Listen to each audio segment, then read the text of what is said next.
Iran ইসরায়েলের মধ্যে সংঘর্ষ যেন থামার নাম নেই। ইরানের পারমাণবিক কেন্দ্র, সেনা প্রধানের বাড়ি কিংবা সংবাদ মাধ্যমের অফিসকে নিশানা করেছে ইসরায়েল। পাল্টা ইসরায়েলের স্টক এক্সচেঞ্জ, হাসপাতাল এবং সেনা ক্যাম্পের কাছাকাছি মিসাইল ফেলেছে ইরানও। ময়দানে কোনো পক্ষই 1 ইঞ্চি জমি ছাড়তে নারাজ, আর তারই মাসুল গুনতে হচ্ছে আম জনতাকে। কথায় আছে না, রাজায় রাজায় যুদ্ধ হয়, উলুখাগড়ার প্রাণ যায়। ইরান এবং ইসরায়েলও তার অন্যতম বড় উদাহরণ। The war is entering a very, very dangerous phase. In any case, the war has been dangerous so far with multiple, deaths and destruction all around in Iran as well as in Israel. But I think now the war is entering a phase where the future steps will really be critical for the safety, security of the entire region, for the people of Iran and also for the people of Israel. Iranian missiles are now beginning to hit Israel. At the same time, America is saying it will take 2 more weeks to decide what to do. Trump is saying he will take 2 more weeks. So that means in the next 2 weeks, Iranian missiles will rain down on Israel. At least some of them will hit Israel. Israel will have to now decide how it wants to conduct the war next. If it thinks it can eliminate Khamenei, and if it does that, as the defense minister is saying it's one of their goals, then again it could set off a reaction which would be very difficult to contain even for America. So it's a dangerous phase, it's a dangerous warning, and the road ahead is dangerous. That is the least one can say. দুপক্ষের যুদ্ধের আবহে যুদ্ধ বিধ্বস্ত Iran ইসরায়েলের বিভিন্ন জায়গার video, এবং সেই ভিডিও উঠে এসেছে সোশ্যাল মিডিয়াতে, যা ভাইরালও হচ্ছে। আর তার মধ্যে ব্যাপক ভাইরাল হয়েছে ইরানের সংবাদ সম্প্রচারের ভিডিওটি, যেখানে দেখা গিয়েছে খবরের লাইভ সম্প্রচার হচ্ছে। খবর পড়ছিলেন সাংবাদিক সাহার ইমামি, আর ঠিক তখনই উড়ে আসে মিসাইল। প্রাণ বাঁচাতে ভয়ে সিট ছেড়ে উঠে যান ওই সাংবাদিক।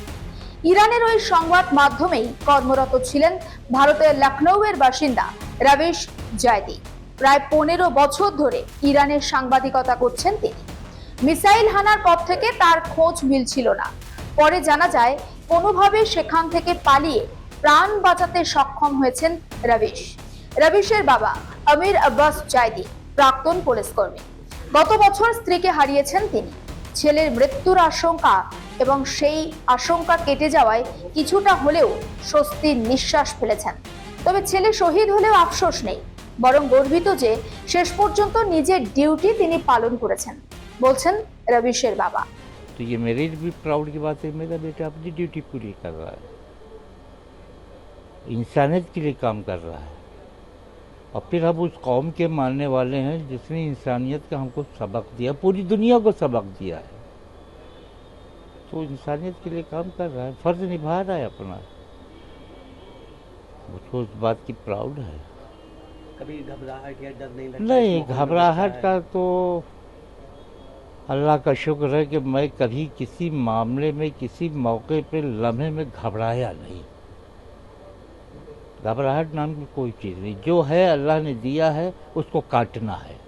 अमूमन माँ बाप के दिल में हमेशा औलादों के लिए बहुत डर रहता है। बीइंग ए फादर, तो बहरहाल तकलीफ देगी, हर बाप ये चाहता है कि बेटा सामने से रहे। तो ये तो बाप की हैसियत से तो मेरी यही ख्वाहिश है, लेकिन फर्ज निभा रहा है, उससे बड़ी अच्छी बात है। যুদ্ধ পরিস্থিতির মধ্যে পড়ে আতঙ্কে দিন কাটছিল শ্রীনগরের বাসিন্দা সাবা রাসুলের। সাবা ইরানের উর্মিয়া ইউনিভার্সিটি অব মেডিকেল সায়েন্সের ছাত্রী ছিলেন। 2021 সালে ইরানে গিয়েছিলেন তিনি।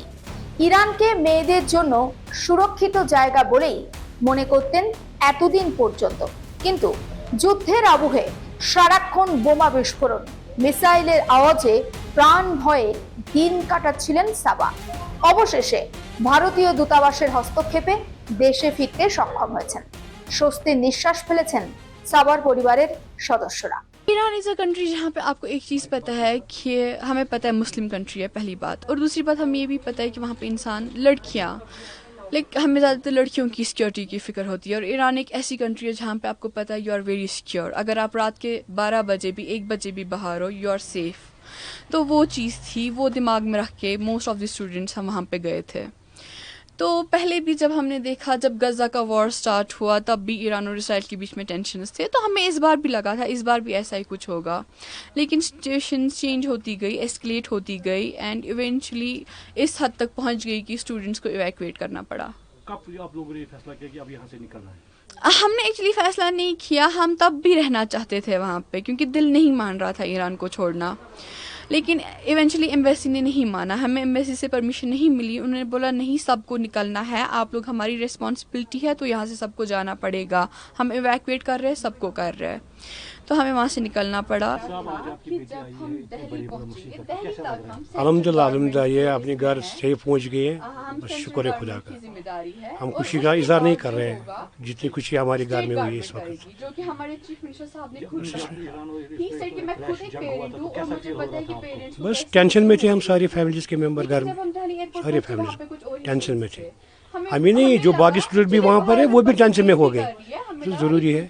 और क्या, बस अल्हम्दुलिल्लाह शुक्र है खुदा का, ये घर में पहुँच गए। फिर भी फीलिंग है हमको भी, ये घर वापस आ गए। जो वहाँ पर के जो वहाँ के लोग हैं वो भी तो हमारे भाई है, इसमें क्या है, वो भी हमारे भाई है वहाँ पर। मतलब ये तो होना ही था, इसको आना ही था। बहुत खुशी है, बहुत खुशी है। ইরান ইসরায়েলের মধ্যে সংঘর্ষের আবহে প্রবাসী ভারতীয়দের উদ্ধার কাজ ইতিমধ্যেই শুরু হয়ে গিয়েছে।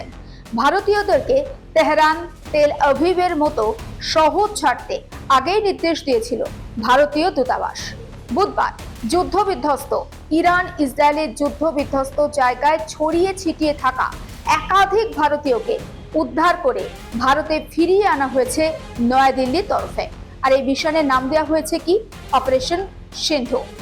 প্রথম দফায় অপারেশন সিন্ধু ইতিমধ্যেই সম্পন্ন। अभी करंट सिचुएशन की बात करेंगे जो ईरान में है, वो काफ़ी मतलब ख़राब ही बोल सकते हैं आप, क्योंकि जो वहाँ के जो सिटीज़ है वो अभी बिल्कुल भी सेफ़ नहीं है। अगर स्टूडेंट्स की बात करेंगे तो हमारी सिटी थी जहाँ हमारी university, that was much safer than other universities. लेकिन जो बाकी यूनिवर्सिटीज़ के बच्चे हैं वो ज़्यादा ड्रेस्टिक सिचुएशंस में है एज़ कम्पेयर टू हमारी यूनिवर्सिटीज़ के।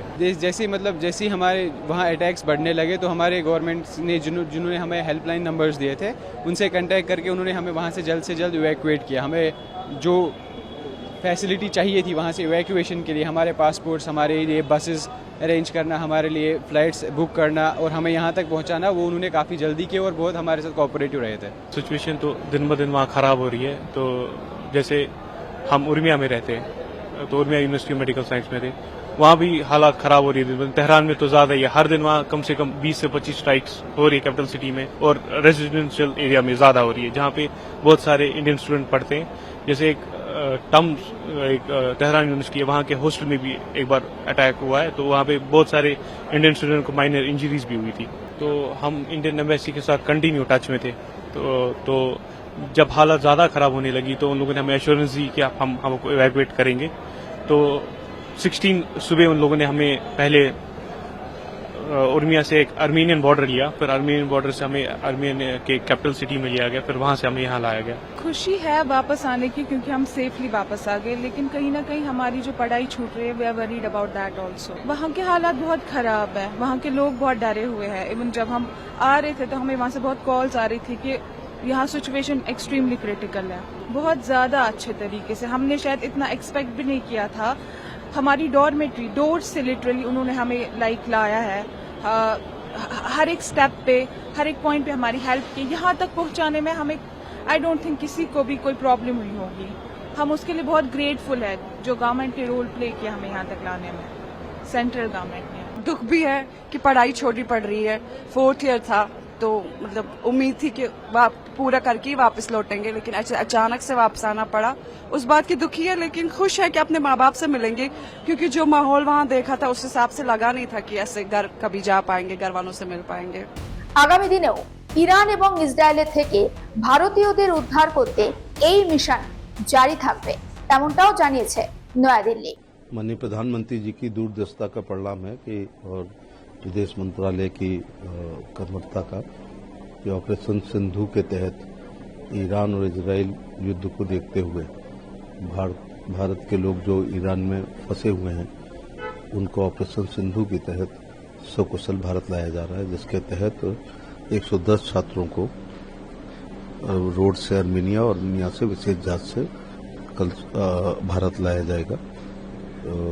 प्रधानमंत्री ने अपने नागरिकों की सुरक्षा को सर्वोच्च प्राथमिकता दी है। ऐसा है कि मैं समझता हूं ये गौरव का समय है। 26 मई 2014 के बाद जब भी विश्व में कभी भी भारतीयों पर संकट आया तो भारत की प्रधानमंत्री श्री नरेंद्र मोदी जी ने साहस, शौर्य का परिचय देते हुए अपने नागरिकों को वहां से निकाला। चाहे ऑपरेशन गंगा हो, मिडल ईस्ट से नर्सिस निकालने की बात हो, नेपाल का भूकंप हो, या यूक्रेन रूस युद्ध हो, या इजराइल ईरान की वॉर हो, भारत का एक एक नागरिक नरेंद्र मोदी जी की सरकार के लिए बहुमूल्य है और भारत के हर नागरिक की सुरक्षा उसको लेके आना हमारा दायित्व है और हमने इसे बेखूबी निभाया है। ये हमारी जिम्मेदारी है। हमारे बच्चे वहाँ तालीम हासिल करने के लिए गए, अब हालात बिगड़ गए हैं और उनके माँ बाप जाहिर सी बात है परेशान होंगे। उनकी जगह मैं होता तो मैं भी परेशान होता और बच्चे भी वहाँ से निकलना चाहते थे। तो कुछ दिन पहले मैंने फॉरेन मिनिस्टर जयशंकर साहब से बात की और हमने एक प्लान जो है वो तैयार किया। उस प्लान के तहत अब इन बच्चों को लाया जा रहा है। जाहिर सी बात है कि कोई एयरपोर्ट वहाँ खुला नहीं है, पोर्ट सारे बंद हैं, तो इनको ओवरलैंड जो है आर्मीनिया से निकालने का जो है एक प्रोग्राम है। एक एक मतलब कल हमने 90 के करीब लाए, आज 300-400 के करीब जो हैं वो निकल रहे हैं। एक एक करके हम इनको जल्दी से निकाल लेंगे। हमारे जहां जो हमने मालूम किया है लगभग कोई 1300 जो हैं जम्मू कश्मीर के हैं। कुल मिला के मुल्क के शायद जो कोई 6000-8000 के दरमियान है। 1500 के आसपास, 1300-1400 के आसपास जम्मू कश्मीर के हैं। প্রধানমন্ত্রী নরেন্দ্র মোদীর কাছে ভারতের সমস্ত নাগরিকদের প্রাণ অমূল্য, তাই আগের মতো এবারও ভারতীয়দের যুদ্ধ বিধ্বস্ত ইরান এবং ইসরায়েল থেকে উদ্ধার করছে মোদী সরকার। প্রধানমন্ত্রীকে ভূয়সী প্রশংসায় ভরিয়ে দিয়েছেন বিজেপি নেতারা। ইরান ইসরায়েলের যুদ্ধ থেকে শুরু করে অপারেশন সিন্ধুর আপডেটের জন্য অবশ্যই আপনার নজর রাখতে হবে আর প্লাস নিউজ ডিজিটাল।